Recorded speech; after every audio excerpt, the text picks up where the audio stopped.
Bharat Sharma.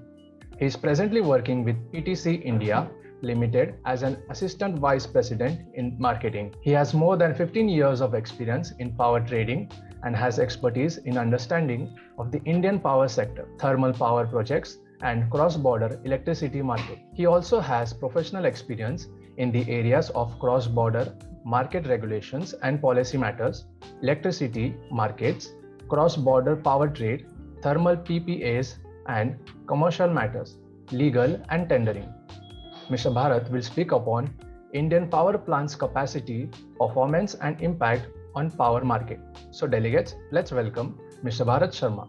I think many of you might have known this is what our total installed capacity is all about, and our installed capacity and energy requirement both are dominated by the thermal only. And so currently we may have a lot of noise around renewable in the market, but still thermal is the dominating fuel or dominating energy as far as India is concerned. So we have, out of the total capacity, 75% of the capacity consists of thermal and hydro. So only 25% capacity, or 27% to be precise, is renewable energy only. So if you see the historical power demand growth pattern in India, you can see from 2010-11 we are growing at intermittent pace. Sometimes we got some 9%, 4%, and then it dipped to 1%.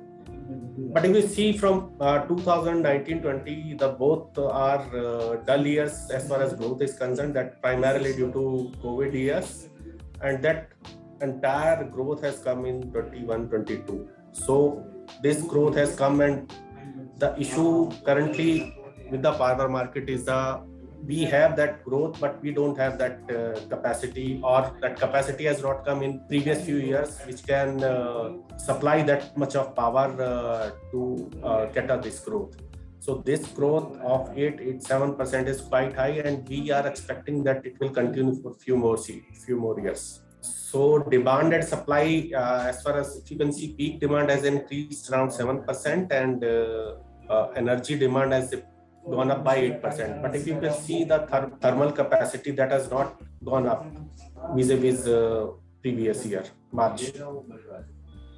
So this is the performance trend of PLF trend of the thermal power plants over the last decade. So if you see that PLF was as high as 2009, in 2019 it was as high as 77%, but gradually it has gone down. And the primary reason is there's a lot of capacity addition between 2012-13 to 15-16. So older plants and less efficient plants, or low performing plants, have gone down, and those has been replaced by the new projects, and then thereafter that renewable capacity addition was there. So PLF, you can see a trend where it is continuously decreasing. But if you can see at the last column, it has gone up significantly by 5%, 10%.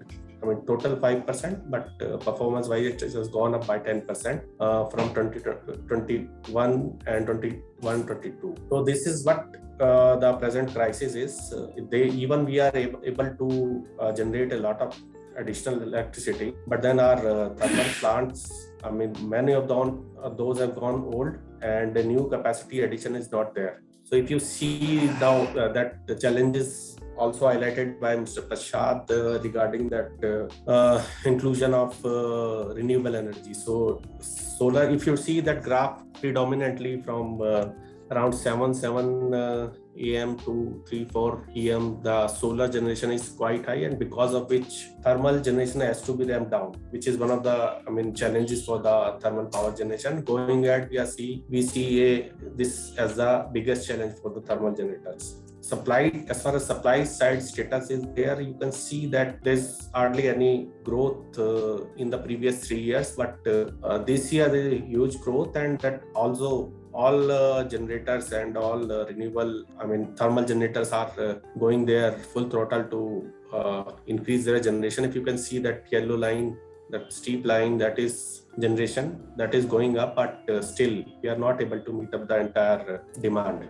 So if you can see that prices has, how that the trend of prices in the market, because eventually the entire generation has to be sold in the market. So if you see the price trend, it was going up. We see 17, 18 to 19, 20, but after, due to 2 COVID years, it has gone down. But now it has suddenly picked up significantly and it has almost doubled. This is the average price. If you see the day ahead prices, it has even touched 20 rupees sometimes in April before the capping of the price by the CRC. So I want to highlight some of the opportunities and challenges here. So as seen by you, there are a lot of generation. Steady demand growth is there, which offers a lot of opportunities for the thermal generator to improve their performance, to become a lowest cost generator and thereby be in the merit order schedule. So that demand growth trend may improve further. We have 7-8% energy demand growth without any capacity addition. So that gives a huge opportunity to the generators. And if economic activities pick up and India able to take the benefits of China Plus One strategy, then we in the forthcoming years we see huge industrial demand also. So this represents a huge scope for new capacity and even the enhancement and improvement of the existing thermal power generation capacity, at least for the next decade. So challenges, most challenging thing to the thermal is obviously renewables. So because of their intermittent nature and they are the must-run, they have got the must-run status. So there are frequent ramp up, ramp downs, and all the thermal generators should be ready for that, and they must consider it as their new normal nature of operations. This may have significant impact on performance as far as cost is concerned, but this must to be factored in their operations. So we also see a lot of continuous operations within the day or for weeks or months at technical minimum or even shutdowns to respond to the dynamic demand scenarios. So it offers a big challenge to the all thermal generators and to keep their performance parameters and variable costs in control and the top of. So that's it from my side. Thank you, Mr. Bharat.